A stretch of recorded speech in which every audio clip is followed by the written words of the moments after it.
हाँ तो नमस्कार जी। कैसे हैं आप लोग? उम्मीद करता हूँ बहुत बढ़िया होंगे। और आज आप लोगों को एक वीडियो मिलने वाले है जिसमें हम लोग पूरा फार्मूला को देखने वाले हैं, ठीक है ना। आपका एग्जाम बहुत करीब बचा है और ऐसे में आप सभी को पता है कि 10 से 15 नंबर लगभग फार्मूले से आते हैं। कुछ फार्मूले तो एग्जैक्ट एकदम सीधे पूछे जाते हैं और कुछ फार्मूले आपको थोड़े से उसमें संघर्ष करना पड़ता है, ठीक है ना। तो आप इस वीडियो के माध्यम से 14 फरवरी को जो आपका एग्जाम होने वाला मैथ का, उसके लिए वीडियो 100% जरूरी है। और पूरा फार्मूला एक बार रिवाइज आपको कर लेना चाहिए। कहते हैं परीक्षा से पहले एक बार इसे जरूर देख लें। मैं आपका बहुत कम टाइम लूंगा। अगर आपको पूरा फार्मूला याद है तो बहुत अच्छी बात है, याद नहीं तो एक बार देख लीजिए, ठीक है ना। आपको रिवाइज हो जाएगा और एग्जाम में जाने से पहले भी एक बार अच्छे से देख लीजिएगा, है ना। फार्मूला प्यारे बच्चों बहुत इंपॉर्टेंट होता है। दो चीज में हमारा फार्मूला काम आता है। सबसे पहला, एक तो हमें मैथ सॉल्व करने में, जब हम चीजों को सॉल्व करते हैं तो काम आता है। और दूसरा, हमारा फार्मूला तब काम आता है जब एग्जैक्ट हमारा ऑब्जेक्टिव क्वेश्चन हूबहू पूछा जाता है, तो वहां पर ऑब्जेक्टिव क्वेश्चन को हल करने में फार्मूला काम आता है। तो क्या आप तैयार हैं? आइए स्टार्ट करते हैं। सबसे पहले मैंने आपका कम समय लूंगा, बहुत कम, इसलिए मैंने ऐसा सजाया है यहाँ पर फार्मूले को। सबसे पहले स्टार्टिंग करते हैं नंबर 1 से, फर्स्ट नंबर चैप्टर से स्टार्ट करते हैं। तो पहला फार्मूला देखिए, होता है ए बराबर बी क्यू प्लस आर, यानी आप कह सकते हो कि भाज्य बराबर होता है, क्या होता है, भाज्य बराबर होता है भाजक गुना भागफल जोड़ शेषफल, ठीक है ना। इसको ध्यान नहीं देना आगे वाला। तो ये आपका पहला फार्मूला है। दूसरा फार्मूला होता है कि दो संख्याओं का गुणनफल बराबर उनका मौसा गुना उनका लौसा, मौसा गुना लौसा, ये दूसरा फार्मूला है। तीसरा फॉर्मूला देखेंगे कि दो संख्या का गुणनफल, अगर इसी में हम संख्या को a मान लें और b मान लें, तो a गुणा b बराबर होता है HCF गुना LCM। तो यहां से आपको बस 3 फॉर्मूला याद रखना है, आपका पहला चैप्टर खत्म हो गया। आपने बहुत देखा होगा सर, गोले का क्षेत्रफल, गोले का आयतन, अर्धगोले का क्षेत्रफल, अर्धगोले का संपूर्ण पृष्ठ क्षेत्रफल, सब कुछ आता है। तो आराम से आप देखते चलेंगे। दूसरा चैप्टर में आपको क्या याद करना है कि रैखिक बहुपद के जो व्यापक रूप हैं वो ax प्लस b होते हैं। एग्जाम में हुबहू सीधा पूछा जाता है कि रैखिक बहुपद का व्यापक रूप क्या है। अगला आता है द्विघात बहुपद का व्यापक रूप, अगर आपसे पूछा जाए तो वो A X square plus B X plus C होता है। ये होता है बहुपद का। अगर आपसे पूछा जाए कि ये बताओ कि, है ना, कि समीकरण क्या क्या होता है द्विघात समीकरण का, तो इसमें सिर्फ 0 लगा देना, यानी ए एक्स स्क्वायर प्लस में बी एक्स प्लस सी बराबर कर देना 0। नेक्स्ट क्वेश्चन देखना जी, ये होता है हमारा त्रिघात बहुपद का, A X cube plus B X square plus C X plus D. आप बोलोगे सर सबसे ज्यादा क्या पूछा जाता है? यही सबसे ज्यादा पूछा जाता है, ठीक है ना। अगला आता है हमारा नेक्स्ट याद रखिएगा कि द्विघात बहुपद निकालने का जो सूत्र होता है वो होता है एक्स स्क्वायर माइनस में alpha plus beta, x square minus alpha plus beta, x plus alpha into beta. तो ये हमारे निकालने का फॉर्मूला, ये भी आपको याद रखना है क्योंकि यहाँ से आपके ऑब्जेक्टिव भी बनते हैं और 2 नंबर वाले एक सब्जेक्टिव क्वेश्चन भी बनते हैं। अगला याद रखिएगा कि अल्फा प्लस बीटा का सूत्र क्या होता है। तो अल्फा प्लस बीटा का सूत्र होता है माइनस बी बटा ए, अल्फा इंटू बीटा का सूत्र होता है सी बटा ए, ठीक है ना। अगला हमारा पूछा गया 1 बाय अल्फा 1 बाय बीटा का होता है माइनस बी बटा C, alpha plus beta plus gamma का होता है माइनस बी बटा ए, और alpha beta beta gamma gamma alpha का होता है सी बटा ए, और alpha into beta into gamma का होता है माइनस डी बटा ए। और हम उम्मीद करते हैं कि आपको ये 100% याद होगा। नहीं है तो एक बार रिवीजन करते चलिए। अगला हमारा आता है, दूसरा चैप्टर खत्म हो गया ना, तो दूसरा चैप्टर में आपको बस इतना ही फार्मूला है जो आपको याद रखना है, ठीक है। तीसरे नंबर चैप्टर में सबसे इंपॉर्टेंट आता है कि अगर बताइए a1 बाय a2, ध्यान रखना, a1 बाय a2 बराबर नहीं हो b1 बाय b2 तो क्या क्या होता है। पहला, ये संगत होता है, एक हल होते हैं, प्रतिच्छेदी होता है, और ये इसे हम अविरोधी बोलते हैं। अगला आता है हमारा a1 बाय a2 बराबर हो b1 बाय b2 और बराबर नहीं हो c1 बाय c2 तो हम इसे असंगत बोलते हैं, और कोई हल नहीं, ग्राफ इसका समांतर होगा और हम इसे विरोधी समीकरण कहते हैं।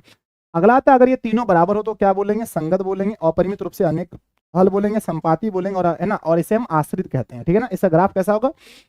ग्राफ संपाती हो, एक बार, है ना, अच्छे से रिवीजन कर लीजिए। नेक्स्ट हमारा क्या था, चौथा नंबर चैप्टर में सबसे पहला फॉर्मूला होता है कि विवेचक यानी डी बराबर सूत्र क्या होता है, B square minus 4ac। D बराबर होता है बी स्क्वायर माइनस 4ac। अगला आता है यदि डी का मान 0 के बराबर है तो क्या कहते हैं, मूल वास्तविक और समान होंगे, मूल वास्तविक और समान होंगे।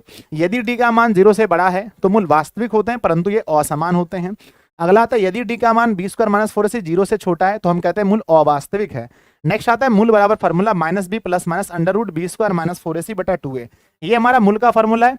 या आप इस जगह लिख सकते हो minus B plus minus under root अंदर में डी बटा लिख सकते हैं 2a। ये हमारे मूल का सूत्र होता है, ये आपको रिविजन करना है।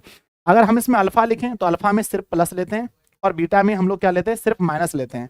और जब मूल कहते हैं तो अल्फा प्लस बीटा दोनों लेते हैं, सॉरी प्लस माइनस दोनों लेते हैं। अगला चलिए नेक्स्ट देखते हैं। अगला हमारा चैप्टर है समांतर श्रेणी। समांतर श्रेणी में कितने फॉर्मूले आपको पता होना चाहिए कि डी बराबर पहला सूत्र होता है a2 माइनस a1, दूसरा an का सूत्र है a plus n minus 1 into D, तीसरा एसएन का फॉर्मूला होता है n by 2 2a plus n minus 1 into D. ये हमारा तीसरा फॉर्मूला है। अगला हमारा चौथा आता है अंतिम पद से nवां पद कैसे निकालें। तो अंतिम पद से nवां पद निकालने का सूत्र होता है a minus n minus 1 into D, यहाँ माइनस हो जाता है। अगला हमारा 24 नंबर क्वेश्चन देखेंगे। 24 में एस एन बराबर दिया गया है n बाय 2 ना, n बाय 2 n/2 क्या होता है, n/2 a plus A N. ये Sn का दो फार्मूला है, पहला होता है n/2 2a plus n-1 into D, या हम इस जगह यूज कर सकते हैं कि Sn बराबर होता है n/2 और a प्लस का a n, ठीक है ना। नेक्स्ट हमारा चैप्टर देखेंगे, छठा नंबर चैप्टर में कोई फार्मूला आपको याद नहीं करना है, कोई सूत्र याद नहीं करना है। सर ये बताओ चलना त्रिभुज का क्षेत्रफल, तो बच्चों मैंने लास्ट में लिख दिया है ना, त्रिभुज का क्षेत्रफल मैंने नीचे लिख दिया है, तो आपको यहाँ पर कोई फार्मूला नहीं पढ़ना है। डायरेक्ट आइए सातवें नंबर चैप्टर में, सातवां में हमारा सबसे पहला क्या आता है, 36 है ना। क्षैतिज रेखा को क्या कहते हैं, आएगा आंसर तो बोलिएगा एक्स अक्ष कहते हैं। उदर्ग रेखा को क्या कहते हैं, ऑप्शन में आएगा तो वाई अक्ष लिखना है आपको, ऑब्जेक्टिव क्वेश्चन पूछा जाता है। मूल बिंदु, जिस बिंदु पर क्षैतिज है ना, क्षैतिज रेखा यानी एक्स अक्ष और उदर्ग रेखा यानी कि वाई अक्ष प्रतिच्छेद करे, हम उसे मूल बिंदु कहते हैं। एग्जाम में पूछा जाता है कि जहां पर क्षैतिज रेखा और उदर्ग रेखा एक दूसरे को प्रतिच्छेद करे, हम उसे क्या कहते हैं, तो ऑप्शन मारिएगा मूल बिंदु। अगला आता है बच्चों ये क्वेश्चन, मूल बिंदु के नियामक क्या होते हैं, 0,0, याद रखना बहुत इंपॉर्टेंट चीज है। अगला क्वेश्चन आपके सामने, नेक्स्ट हमारा क्या था फॉर्मूला, किसी बिंदु के निर्देशांक में x और y होते हैं जिनमें पहले को x यानी भुज या x निर्देशांक एवं दूसरे को y है ना, दूसरे y को कोटि या y निर्देशांक कहा जाता है। यानी अगर मैं कहता हूं कि 3 और 5 में भुज क्या है, तो पहला वाला भुज होता है, दूसरा वाला कोटि, वही बात यहाँ लिखा गया है। अगला आता है किसी बिंदु की y अक्ष से दूरी उस बिंदु का x है ना, उस बिंदु का भुज या x निर्देशांक कहलाता है। यहां से एक नंबर तो फिक्स आएंगे आपके एग्जाम में, किसी बिंदु की y अक्ष से दूरी उस बिंदु का क्या कहलाती है, तो y अक्ष से दूरी उस बिंदु का भुज या x अक्ष कहलाता है, x निर्देशांक कहलाता है। किसी बिंदु की x अक्ष से दूरी उस बिंदु की कोटि या y निर्देशांक कहलाती है, ये भी बहुत इंपॉर्टेंट है। आगे बढ़ते हैं, नेक्स्ट हमारा क्या आता है कि x अक्ष पर स्थित किसी बिंदु का, बहुत इंपॉर्टेंट है, x अक्ष पर स्थित किसी बिंदु का निर्देशांक x, 0 होता है।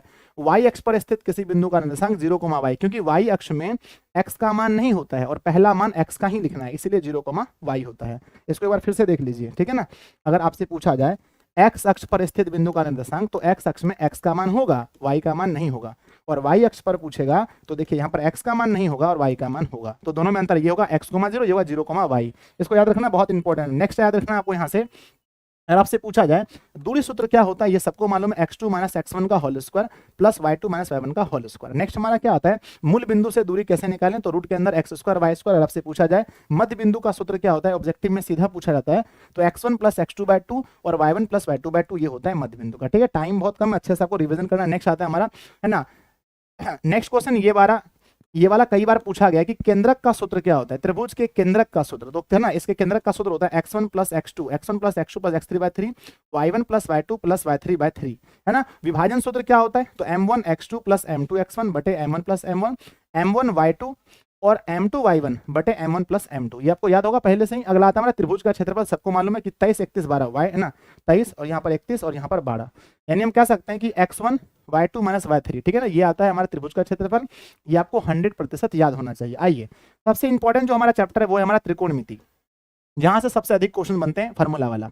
तो h बराबर फार्मूला आपको पता है कि हाइपोटेनस बराबर कर्ण बराबर होता है रूट के अंदर p² + b²। दूसरा p बराबर होता है रूट के अंदर h² - b² और b बराबर होता है h² - p², ये तो आपको याद होगा, है ना। खैर ये क्वेश्चन नहीं पूछा जाता, यहाँ से शुरू होता है। साइन थीटा को बोलते हैं p/h, कॉस को बोलते हैं हम लोग b/h और tan को बोलते हैं p/b, कॉट को हम लोग बोलते हैं b/p और सेक को बोलते हैं h/b और कॉसेक को बोलते हैं h/p, ये आपको याद होगा। नेक्स्ट यहाँ से शुरू होता है सबसे इंपॉर्टेंट यहाँ पर कि साइन थीटा जो होता है वो किसके उल्टा होता है, तो साइन थीटा जो होता है वो 1/cosec के बराबर होता है और कॉसेक 1/sin के बराबर। बहुत इंपॉर्टेंट यहाँ से है ना, इसको याद रखना है। कॉस थीटा और सेक थीटा को मल्टीप्लाई करें तो 1 होता है, यानी कि कॉस थीटा बराबर कह सकते हैं 1/sec थीटा और सेक थीटा बराबर बोल सकते हैं 1/cos थीटा, है ना। कॉट थीटा और tan थीटा को गुना करेंगे तो 1 आता है। अगर हम यहाँ पर लिखना चाहे तो tan थीटा बराबर 1/cot थीटा और ये कह सकते हो आप cot थीटा बराबर 1/tan थीटा, 1/tan थीटा। तो यहाँ से रिविजन करने का बहुत बेस्ट चीज है। नेक्स्ट आगे बढ़ते हैं। नेक्स्ट देखिए tan थीटा को हम लिख सकते हैं sin थीटा बटा cos थीटा, है ना, और cot थीटा को लिखते हैं cos थीटा बटा sin थीटा। सर इसको याद कैसे करें, तो बच्चा यदि याद करने का है ना सबसे बेस्ट तरीका है, अगर आपको cot निकालना है तो CO देखो cot तो ऊपर में CO होगा, यानी cot में CO यानी cos ऊपर होगा, ठीक है ना, अच्छा तरीका है ना। अगला आता है अगर आप इसका स्क्वायर निकालना चाहते हो tan स्क्वायर थीटा तो बस इसी में स्क्वायर कर दो, sin square by cos square, cot निकालना है तो cos square by sin square, tan square बराबर फार्मूला याद रखना। ये वाला क्वेश्चन ऑब्जेक्टिव में 1 नंबर देके जाएगा, पक्का है। 1 नंबर यहाँ से फिक्स है कि 1 प्लस यहाँ से 1 + tan स्क्वायर थीटा और बटे 1 प्लस कॉट स्क्वायर थीटा बराबर टेन स्क्वायर थीटा, और 1 प्लस कॉट स्क्वायर थीटा बटा 1 प्लस टेन स्क्वायर, जो होगा ऊपर वही आंसर होता है ना। इसका ट्रिक क्या सर बताओ, इसका ट्रिक यही है बच्चा जी कि जो जो हमारा ऊपर होगा, ऊपर हमारा टेन है तो आंसर हमारा टेन होगा, ऊपर हमारा कॉट है तो आंसर हमारा कॉट होगा। सिंपल सा बात है। नेक्स्ट क्वेश्चन देखना, यहाँ से आपका एक नंबर आएंगे फिक्स है, यहाँ से एक नंबर आपके फिक्स हैं। कहते हैं गुरुजी मेरे साइन 90 डिग्री माइनस थीटा बराबर cos theta, cos 90 degree minus theta बराबर साइन थीटा, है ना। tan 90 डिग्री माइनस थीटा बराबर cot theta, cot 90 degree minus theta बराबर tan थीटा। अगला आता है सेक 90 डिग्री माइनस थीटा बराबर cosec theta, cosec 90 degree minus theta बराबर, है ना, सेक थीटा। तो यहाँ पर आपको फार्मूला पता होना चाहिए, यहाँ से एक नंबर पक्के हैं, एक नंबर फिक्स है, एक नंबर फिक्स है।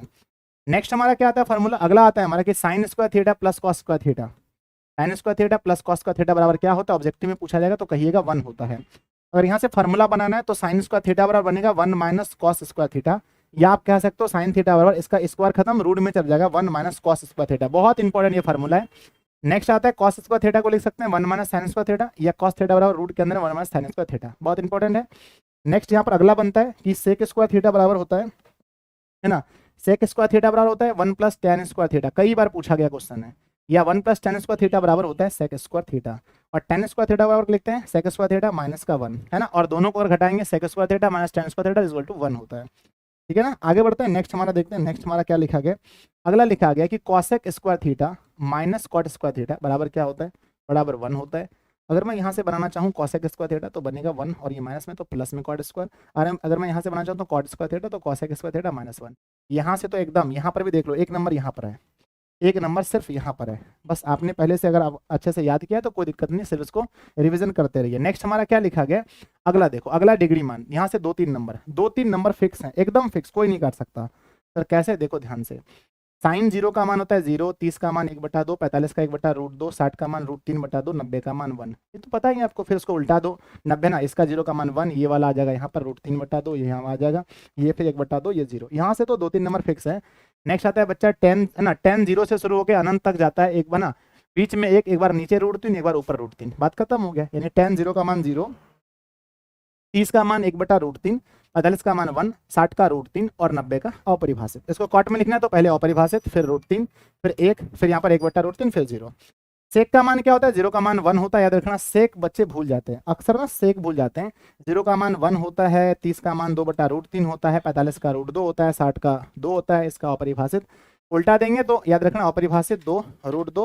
और यहाँ पर इसमें सबसे इंपॉर्टेंट कौन कौन है गुरुजी, सबसे इंपॉर्टेंट देखो जो एग्जाम में सबसे अधिक आता है, सेक 30 का मान खूब पूछा जाता है, और टेन 30 का मान, टेन 30 का मान खूब आता है, और कॉस कॉस कॉस, है ना, कॉस 60, है ना, कॉस 60 का मान। ये 3 क्वेश्चन बहुत इंपॉर्टेंट है, तो आप इन तीनों पर थोड़ा सा ज्यादा ध्यान देंगे, बाकी सब भी, है ना, बाकी सब ऐसे इंपॉर्टेंट है। कहते हैं बच्चों त्रिकोणमिति में पाई का मान क्या होता है, तो त्रिकोणमिति में पाई का मान 180 डिग्री होता है। पाई बटा 2 करने से 90 डिग्री, पाई बटा 3 करने से 60 डिग्री, पाई बटा 4 का मतलब 45 होता है, पाई बटा 6 का मतलब 30 होता है। इतना आपको याद रखना है। 9वें चैप्टर में कोई आपका परिभाषा नहीं है, 10वें में हम स्टार्ट करते हैं। 10वें में वृत्त पर अनेक स्पर्श रेखाएं खींची जा सकती है। एग्जाम में पूछा जाता है वृत्त पर कितनी स्पर्श रेखा खींच सकते हैं, तो कहना बच्चों अनेक स्पर्श रेखाएं खींच सकते हैं। अगला आता है वृत्त पर के किसी एक बिंदु से केवल एक स्पर्श रेखा खींच सकते हैं। वृत्त पर के एक बिंदु से कितना खींच सकते हैं, केवल एक खींच सकते हैं। वृत्त के बाह्य बिंदु से वृत्त पर 2 स्पर्श रेखा, एग्जाम में आएगा सर, यहां से 1 नंबर लेके जाओ आराम से, 1 नंबर फिक्स है, आप अभी नोट कर लेना बच्चा, एक एग्जाम में 1 नंबर फिक्स यहां से आएगा, देख लेना अच्छे से, है ना। यस गुरुजी। आगे आता है हमारा क्या, देखो जहां होता है हम वही बोलते हैं, फालतू हम नहीं बोलते, है ना। वृत्त के किसी भीतरी बिंदु पर कोई भी स्पर्श रेखा नहीं खींची जा सकती, वृत्त के भीतरी बिंदु से कोई भी नहीं। अगला आता है, यहां से याद रखना कि वृत्त की जो त्रिज्या r बराबर होता है वो व्यास का आधा होता है, यानी व्यास, है ना। कहते हैं बच्चों अर्धवृत्त की परिमिति क्या होती है, याद रखना कि पाई r + 2r, यानी आप पाई कॉमन, अगर आप r कॉमन लोगे तो पाई + 2, ये होता है अर्धवृत्त का परिमाप, ये होता है अर्धवृत्त का परिमाप। अगला आता है हमारा वृत्त की परिधि, सीधा पूछा जाता है एग्जाम में 2πr। अर्धवृत्त का क्षेत्रफल, तो πr² हमारा क्षेत्रफल होता है पूरा वृत्त का, उसको आधा कर दो। आगे बच्चों वृत्त का क्षेत्रफल πr², वृत्त का क्षेत्रफल πr², वृत्त की परिधि 2πr। अगला क्या आता है कि वृत्त के त्रिज्य खंड का क्षेत्रफल क्या होता है, ऑब्जेक्टिव में पूछा जाता है θ/360 डिग्री गुना πr²। पूछा जाए बच्चों वृत्त के चतुर्थांश का क्षेत्रफल 1/4 πr²।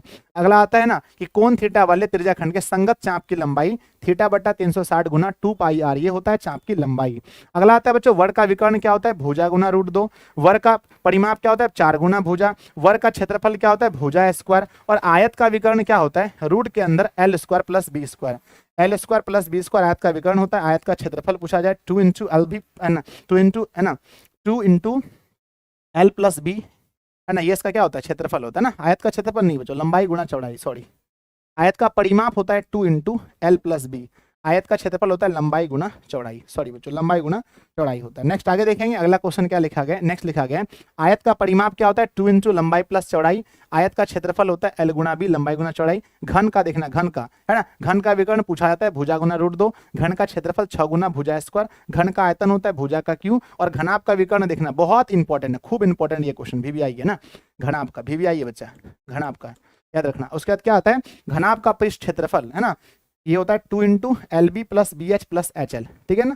नेक्स्ट हमारा आता है घनाभ का आयतन, घनाभ का आयतन आएगा, सॉरी बच्चों घनाभ का आयतन नहीं दिया गया, अच्छा यहाँ दिया है ना। घनाभ का आयतन क्या होता है एल गुना बी गुना एच। यहाँ से आप शुरू करते हैं बेलन, बेलन का पृष्ठ क्षेत्रफल इंपॉर्टेंट है 2 पाई आर एच, बेलन का पृष्ठ क्षेत्रफल 2 पाई आर एच।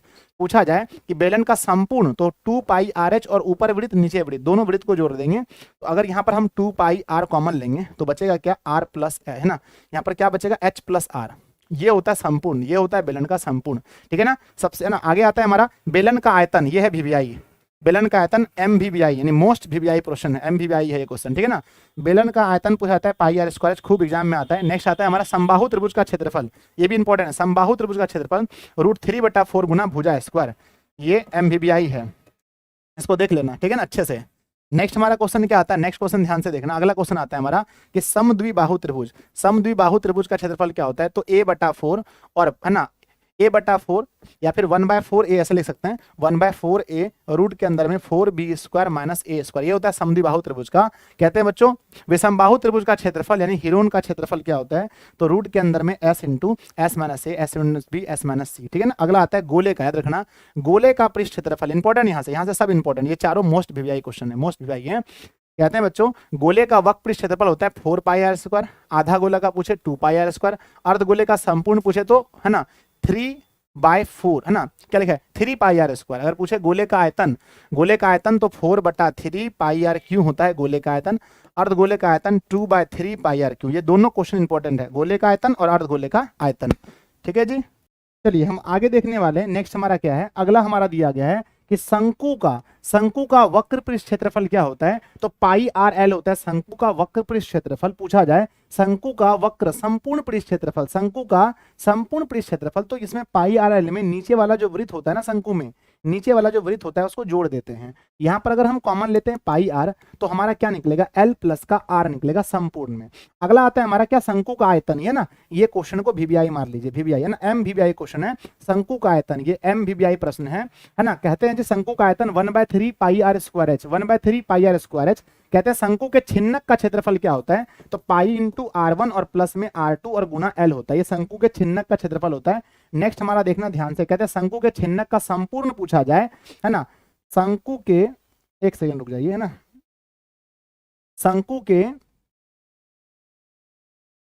के छिन्नक का संपूर्ण पृष्ठ क्षेत्रफल क्या होता है, तो होता है pi into R1 plus R2 गुना L और फिर प्लस में लिखेंगे पाई R1 का स्क्वायर प्लस पाई R2 का स्क्वायर। अगला आता है शंकु के छिन्नक का आयतन 1/3 पाई H, 1/3 पाई H और R1 का स्क्वायर प्लस R2 का स्क्वायर प्लस R1 गुना R2।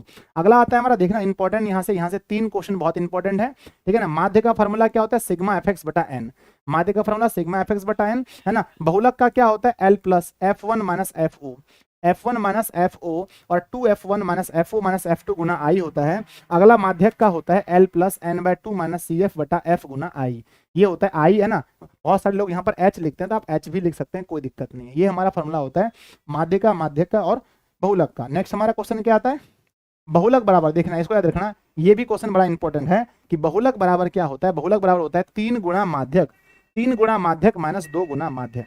बहुलक बराबर होता है 3 गुणा माध्यक माइनस 2 गुना माध्यक। अगला याद रखिए यहाँ से, ये असंभव घटना की प्रायिकता होती है 0, इंपॉर्टेंट है। संभव घटना की प्रायिकता 0 से 1 के बीच होता है। अगला आता है निश्चित घटना की प्रायिकता 1 होती है और अनिश्चित घटना की प्रायिकता, इसको याद मत रखना, ठीक है ना।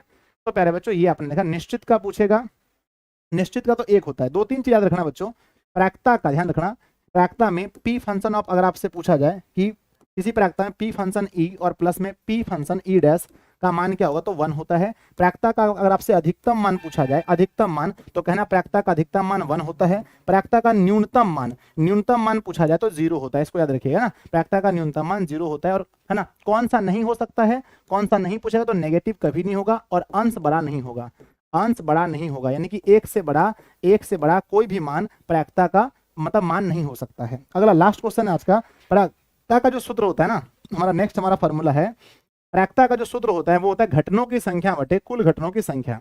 जैसे मान लो एक सिक्के को उछालने पर चित आने की प्रायिकता, तो एक सिक्के में कुल घटना कितना होता है 2 और चित कितना होता है 1, तो 1/2 है ना। तो ये आपने देखा टोटल फार्मूला। आप मुझे बताना कमेंट बॉक्स में कि यहाँ पर मैंने जितने फार्मूले बताए इसमें कितना प्रतिशत आपको याद है, कितना प्रतिशत सूत्र याद है, कितना प्रतिशत सूत्र आपको याद है। आप मुझे कमेंट बॉक्स में लिखना कि इसमें कितने % सूत्र आपको याद है। अगर आपको याद नहीं है तो आप इस वीडियो को कम से कम 2 से 3 बार देखें, इसलिए मैंने बिल्कुल फास्ट बनाया है। 2 से 3 बार आप इसको लिख करके, है ना, लिख करके देखें, या फिर है ना इस वीडियो को चलाएं और फिर अपने से लिखें। अगर आप 2-3 बार ऐसा करते हैं तो आप आसानी से आपका ये कंप्लीट हो जाएगा और आपके एग्जाम में लगभग 10 से 15 नंबर, 10 से 15 अंक जो हैं वो सिर्फ फार्मूले से पूछे जाएंगे। जहां पर डिग्री मान वगैरह पर ज़्यादा ध्यान दीजिएगा, गोला शंकु बेलन ये सब पर थोड़ा ज़्यादा ध्यान दीजिएगा, आपके नंबर बहुत आसानी से आ जाएंगे। तो आप लिखना प्यारे बच्चों, एग्जाम के पहले ये आपके लिए कैसा रहा, आपको इससे क्या फ़ायदा हुआ और ये वीडियो आपके लिए कितना इंपॉर्टेंट। अगर आपको ये वीडियो इंपॉर्टेंट लग रहा है तो अपने सभी दोस्तों में, सभी व्हाट्सएप पर, टेलीग्राम पर, जहां पर भी है, आप इस वीडियो को शेयर करें, या फिर आप इसको स्टेटस में भी लगा सकते हैं, ताकि अगर कोई 10th का बच्चा आपका दोस्त है तो वो इस वीडियो को देख करके अपना फार्मूला रिवाइज कर सकता है। तो एक ही वीडियो में पूरा फार्मूला रिवाइज हो जाएगा जी, ठीक है ना। तो हम लोग मिलते हैं अगली वीडियो में, ऐसी ही अगली वीडियो में। तब तक के लिए आप लोग पढ़ते रहिए, हंसते रहिए, मुस्कुराते रहिए और एग्जाम में, है ना, एग्जाम के खूब अच्छे से जाकर के लिखिएगा बिना डरे। धन्यवाद जी।